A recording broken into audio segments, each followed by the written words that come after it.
choose to serve God dahil hindi mo alam kung ano ang magagandang bagay na ihanda sa inyo ng Panginoon.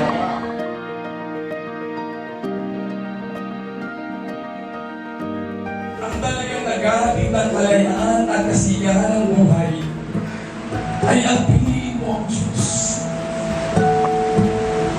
Ang piliin mo ang kanyang mabuting kalooban.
Makakahanap ka ng naglilingkod sa Panginoon kung ikaw ay naglilingkod din sa Panginoon.